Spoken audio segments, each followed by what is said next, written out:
Hello and welcome into another episode of Locked On Wolves. Today on the show, three very specific things that the Timberwolves must improve immediately. And I guess even more specific, three individual skills that three individual players need to improve on immediately for the Wolves, plus a look at some of the Wolves' top 5-man lineups minus Karl-Anthony Towns and what that could mean for this team moving forward at this extended period of time without Cat. It's all upcoming on the show here today. Welcome in. You are Locked On Wolves. You are Locked On Timberwolves, your daily Minnesota Timberwolves podcast. Part of the Locked On Podcast Network. Your team every day.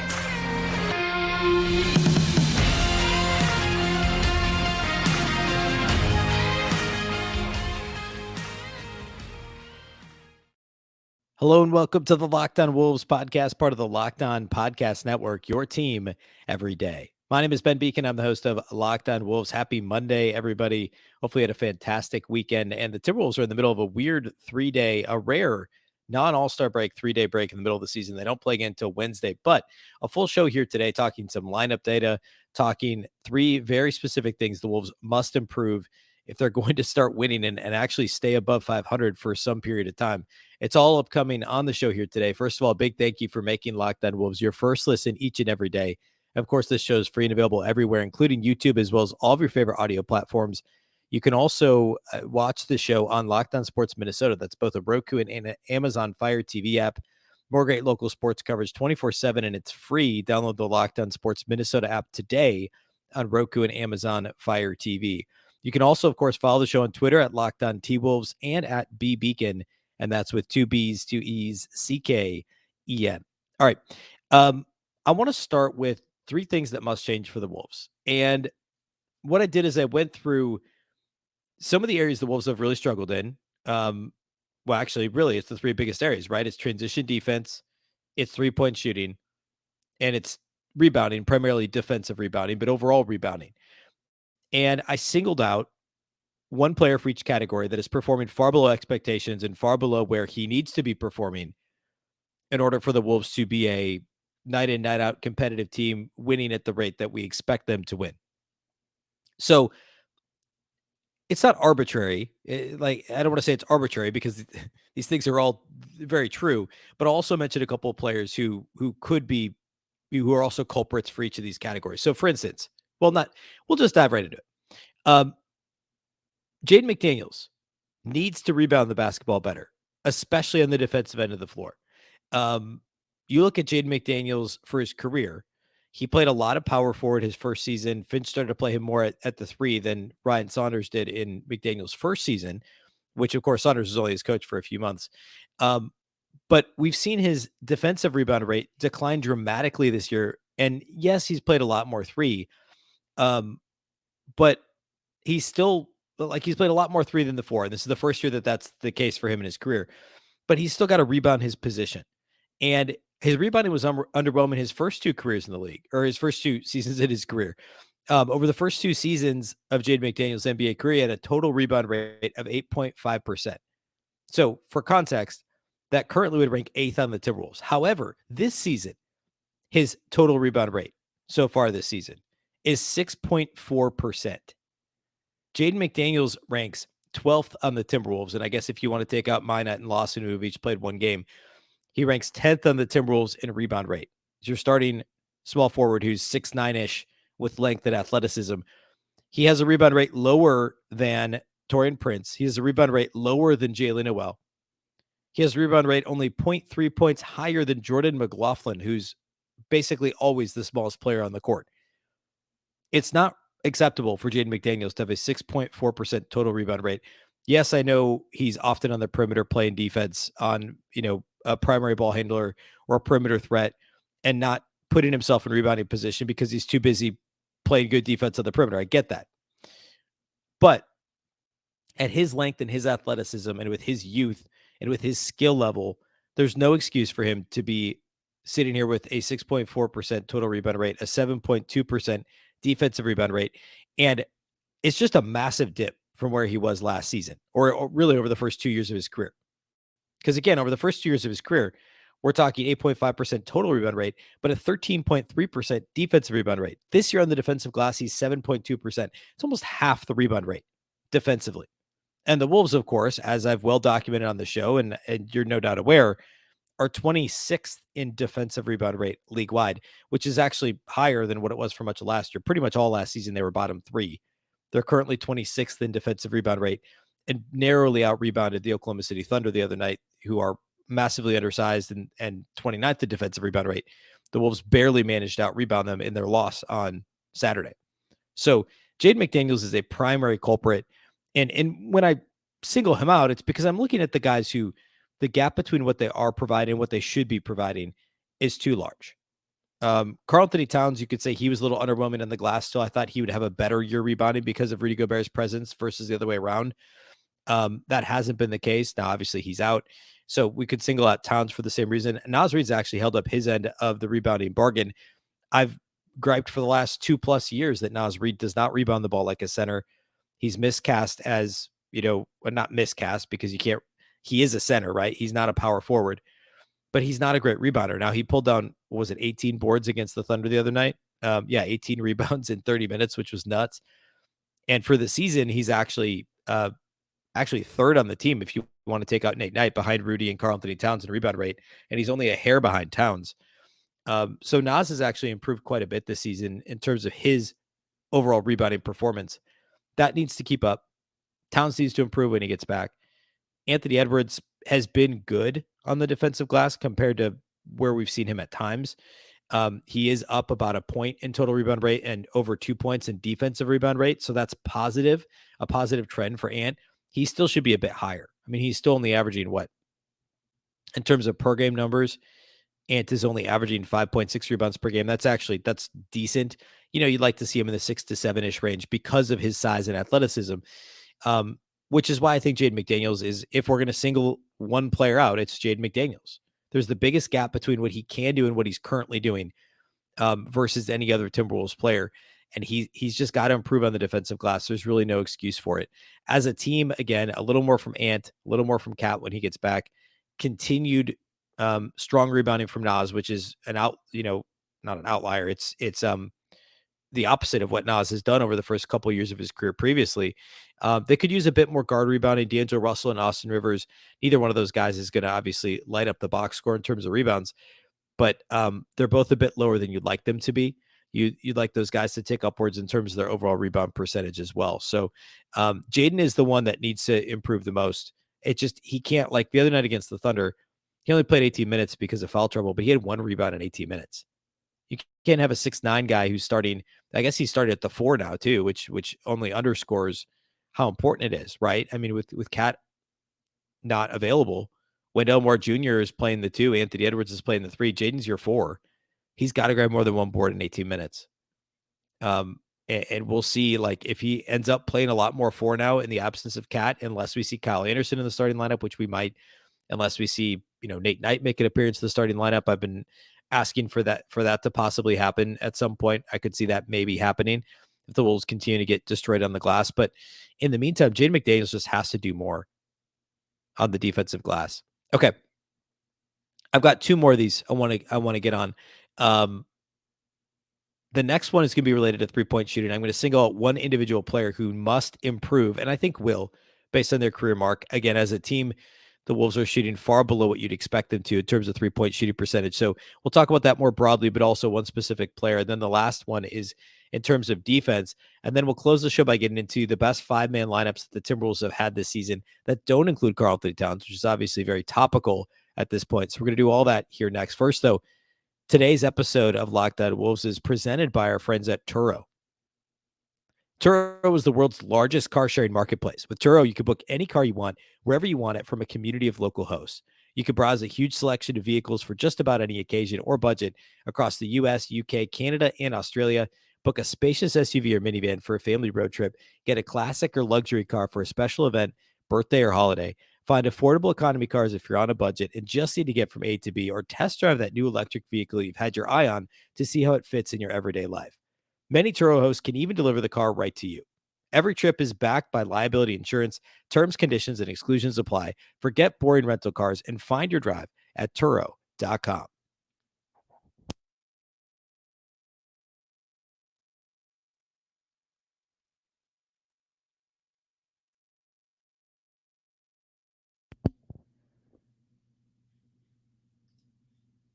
Thanks again for making Locked On Wolves your first listen today. Now, for your second listen, go check out Locked On Sports Today. From the games that matter the most to the biggest stories in sports, go beyond the scoreboard and behind the scenes with local experts and insights that only Locked On can provide.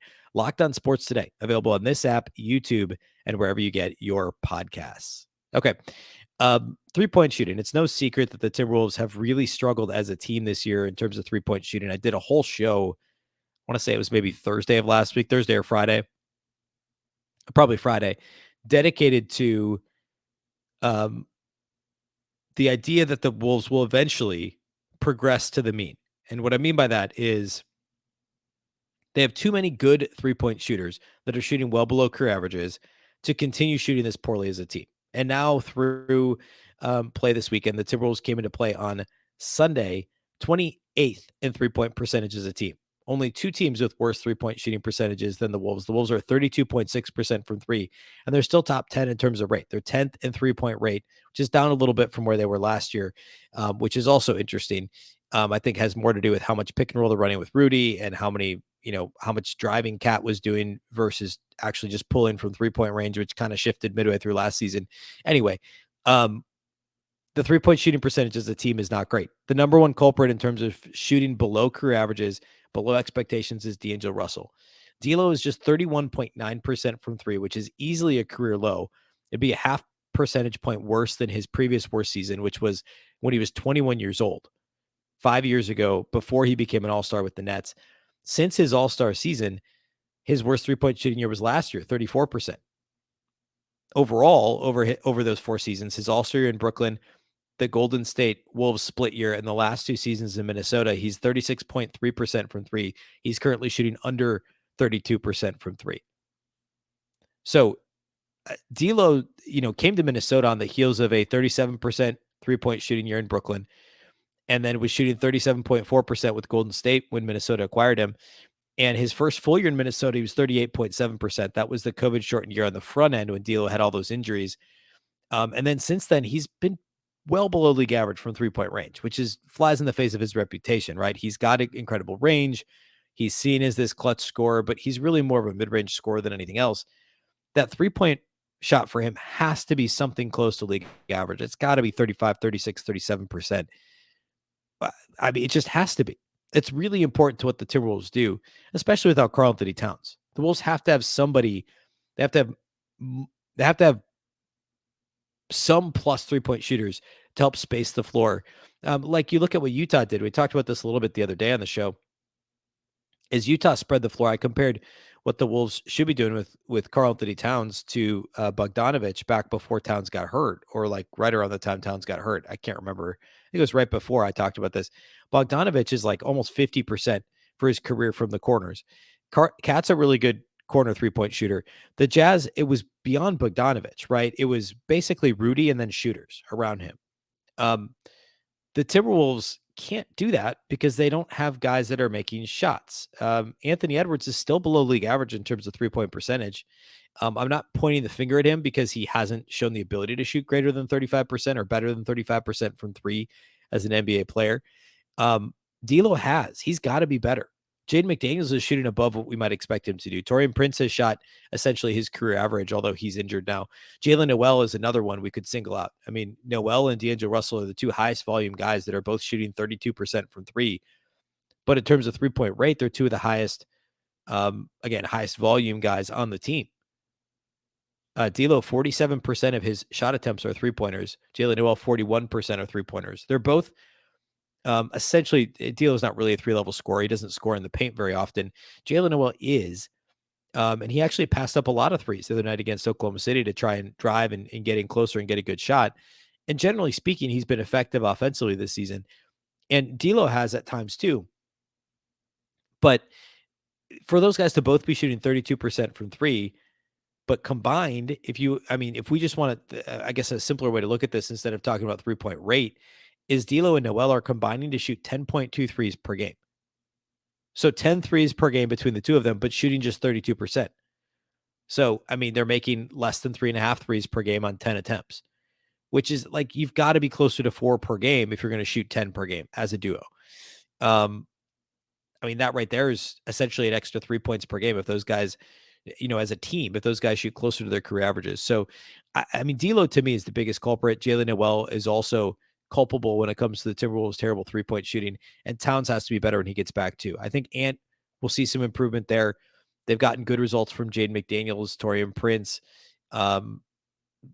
Kyle Anderson's obviously not in terms of volume, but percentage-wise has shot far better than he ever has in his career on low volumes. That'll probably come back down to earth a little. But D'Lo and Jalen Noel must improve their 3-point shooting as soon as possible. The last thing I want to talk about in terms of immediate improvements needed is Anthony Edwards and his defense.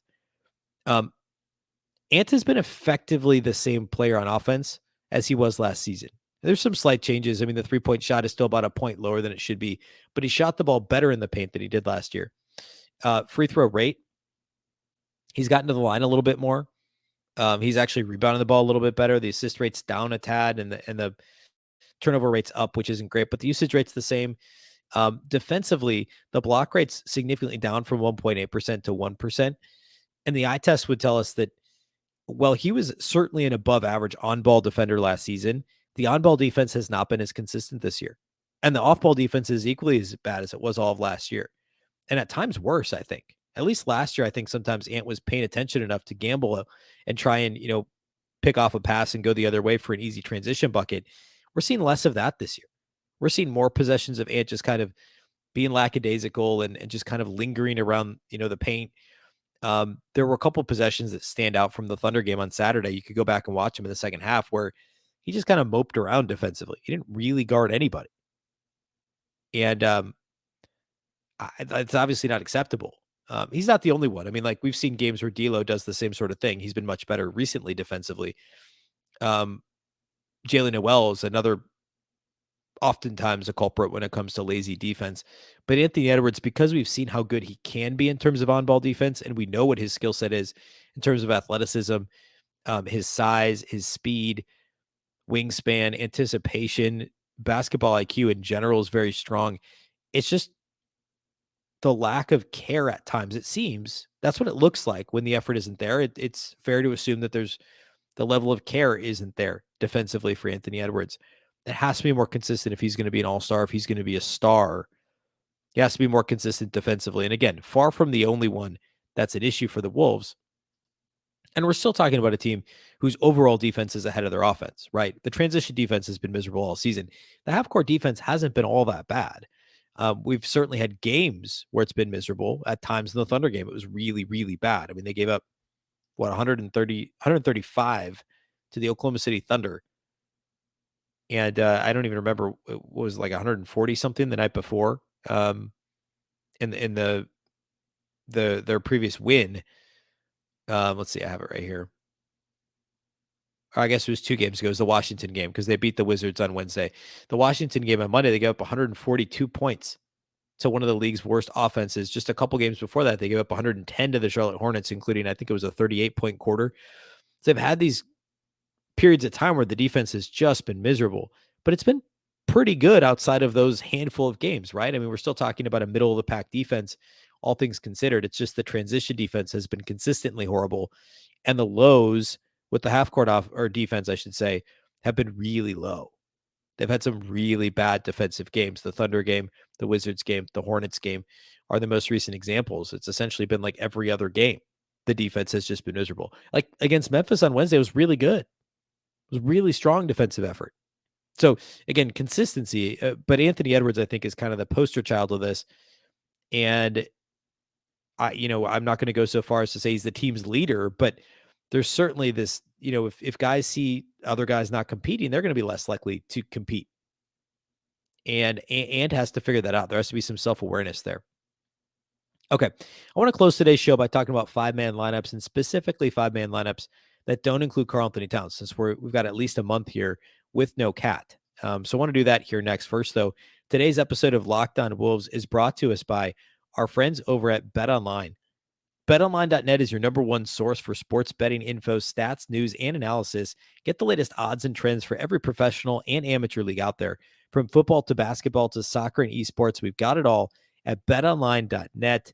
We're heading into the home stretch of football. We got bowl games upcoming for college. Of course, the meat of the well, really, we're into conference play now in college basketball, the meat of the NBA seasons. There's plenty to check out over at BetOnline. If you love sports podcasts, you can also find those at betonline.net. They're the fastest and easiest way to get your betting fix. You can head to the website today or use your mobile device to learn more. BetOnline, where the game starts.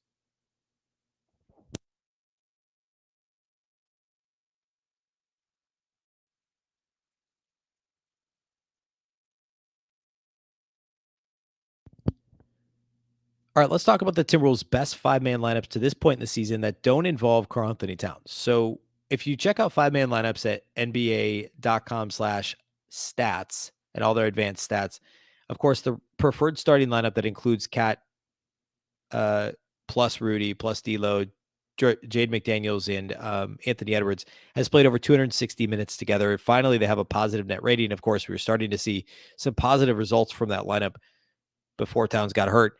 And then there's a few other lineups. No other lineup has been used anywhere nearly as much, which makes sense, right? Because they all play the start of every game, the start of every third quarter, and a lot of crunch time together.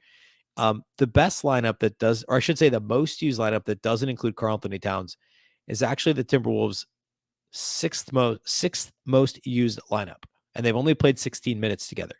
But again, we're talking five-man, right? So of course it's going to add up a lot more slowly in terms of overall minutes played together. But this lineup has Jordan McLaughlin at the point, Jalen Noel at the 2, Anthony Edwards at the 3, Taurean Prince and Naz Reid in the front court. So it's not one we've seen recently because Prince has been out for over a week, and we're probably not going to see it here for the next few days either. But that lineup has a plus 61.1 net rating in 16 minutes, which is absurd, obviously, in a really small sample, but a positive non-Towns lineup. And then the eighth most used non-Towns lineup we only recently saw, and this was the start of the starting lineup for the starting lineup for the last couple games. D'Angelo Russell, Wendell Moore Jr., Anthony Edwards, Kyle Anderson, and Rudy Gobert. Or actually, I'm sorry, that wasn't the starting lineup in Friday's game or Saturday's game. It was the starting lineup in Wednesday's game because Kyle Anderson did not start on Saturday. Jade McDaniels did. So this was Wednesday's starting lineup. They played 13 minutes together in that game, and they had a net rating of 19.4 against the Memphis Grizzlies, a really good team. They didn't end up playing together at all on Saturday because Anderson did not start and Gobert was ejected 9 minutes into the game. But I wonder if we'll see more of that lineup in the future. Obviously, that was just one game, but that lineup made some sense together. And then the 11th most used lineup is D'Angelo Russell, Jalen Noel, Anthony Edwards, Kyle Anderson, and Rudy Gobert. So it's the starting lineup minus Cat and minus Jade McDaniels plus Kyle Anderson at the 4 and plus Jalen Noel. And that lineup has played 12 minutes together. They're a plus 15.3. So the three most used non-Cat lineups are all positive, pretty significantly positive net ratings, which is interesting. And there isn't really like a strong pattern to any of them, except for that Rudy Gobert's on the floor in all of them. This is something that over the course of the next 4 to 6 weeks, we're going to get a lot more data on this, like which Rudy driven lineups are better than the ones that had Cat on the floor with them. That's not at all to suggest that the Wolves, I'm not like starting to make the argument the Wolves are better without Cat or anything crazy like that. But then once Cat comes back, can Finch leverage some of that data to better stagger his rotations, right? I talked the other day about, I think on whatever show right after Towns got hurt, about the amount of time lost here with no Karl-Anthony Towns is just as significant. The games that they're likely to lose with no Cat is just as significant to me as the lost time for Rudy and Cat to continue to get acclimated to one another. We're talking about roughly 20 games together where they both were on the floor. Remember, Rudy missed a couple games because of COVID. They only played one preseason game together. So give or take, a game or two, 20 games together. And now you're talking best case early January. You're only 3 months away from the playoffs. You're almost halfway through the season at that point. And these guys are almost starting from square one at that point with only 20 games under their belt and a 4 to 6 week gap in between playing together. So the lost time is going to be just as hurtful. Can Finch kind of take advantage and flip the script in a way and say, okay, now we for sure know because Cat can't play. Now we can find the best Rudy lineups. Then when Cat comes back, we figure out how to play them together. When Cat's off the floor, what is the best combination of players to play with Rudy Gobert? We'll have so much more data on that as we move forward through the month of December. And it's something I'm going to want to revisit before Cat comes back. Hopefully it's by Christmas. I mean, that's roughly 4 weeks, right? So hopefully it's sooner rather than later. But if nothing else, we should have some additional data in that regard that Finch should be able to use to make this team as good as possible here moving forward, and to, I guess, take advantage of a really crappy situation to not have Karl-Anthony Towns for this extended period of time. No game again on Tuesday, so we will have a show Tuesday for you, and then Wednesday's show we'll still have a show for you, of course, Tuesday, because we are daily. We'll also have a show Wednesday. We'll preview Wolves Pacers. The Wolves, of course, beat the Pacers as their 5th consecutive win, and what was it was their best win of the season.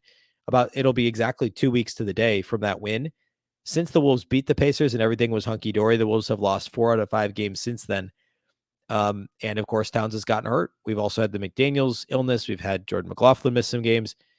It's been an eventful 2 weeks, but here's hoping the Wolves can bottle up those, hopefully they did bottle up some of those good vibes against the Pacers in Indianapolis 2 weeks ago. It could do that on Wednesday. So we'll preview that on Wednesday's show.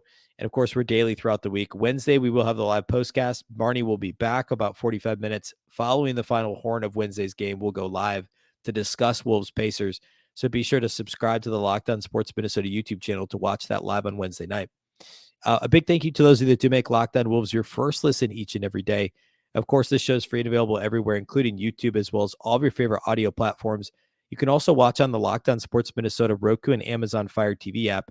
It's absolutely free, and you can watch this show and all the other Locked On Sports Minnesota shows.